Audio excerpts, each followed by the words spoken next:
Muy bien, muy bien. Faltan 20 minutos para las 9 de la mañana y vamos a presentar a esta hora la agenda económica, como hacemos todos los días. El dato más relevante es que, bueno, se espera hoy el anuncio formal para la Argentina por parte del Fondo Monetario Internacional respecto, bueno, de este auxilio que va a recibir todo el mundo, todos los países integrantes del Fondo Monetario van a recibir un auxilio financiero relevante, bueno, destinado, por supuesto, a la recuperación después de la pandemia. La Argentina, en principio, va a recibir unos 4.400 millones de dólares, que los va a tener que usar más para pagarle al fondo que para, en todo caso, recomponer un poco la expectativa económica. De todas maneras, es importante. Sale, digamos, la Argentina del fantasma del default inmediato con el fondo. El Banco Central en lo inmediato va a sumar muchísimo para sus reservas y bueno, muchos opinan que el gobierno va a privilegiar contener la suba del dólar, aunque tiene que guardar parte de las reservas para hacer los pagos en septiembre y en noviembre al Fondo Monetario. El pago de septiembre casi es seguro porque es antes de las elecciones. El de noviembre, bueno, veremos qué pasa con las PASO y cómo queda el oficialismo eventualmente en el marco de un año electoral tan intenso. Por lo demás, es cierto que la economía está rebotando y ha habido rebote en la actividad económica en junio y en julio. Todos suponen que va a haber una recuperación en el tercer trimestre.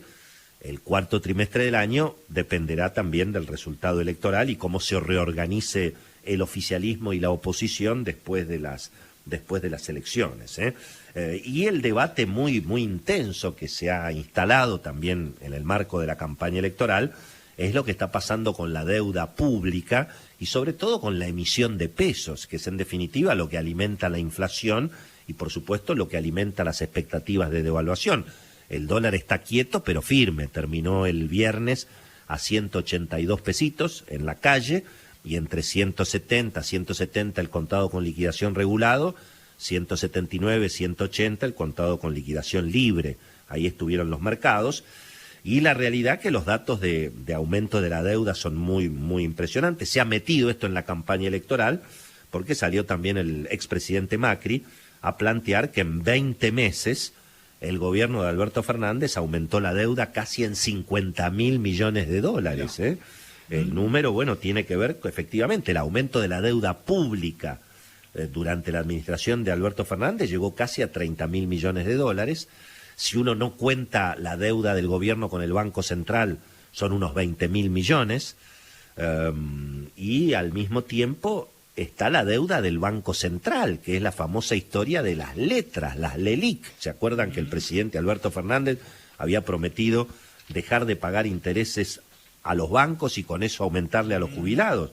Bueno, los números que presentó en las últimas horas el equipo económico de Mauricio Macri dicen que cuando Macri se fue, el stock de letras era 18.400 millones y hoy estamos casi a 38.000 millones.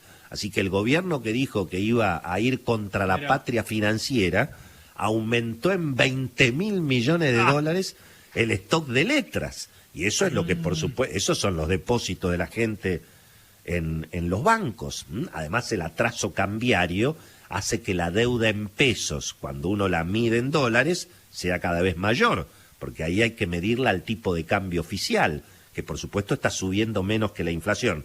Así que ese es el debate que hay hoy en términos políticos, en términos electorales.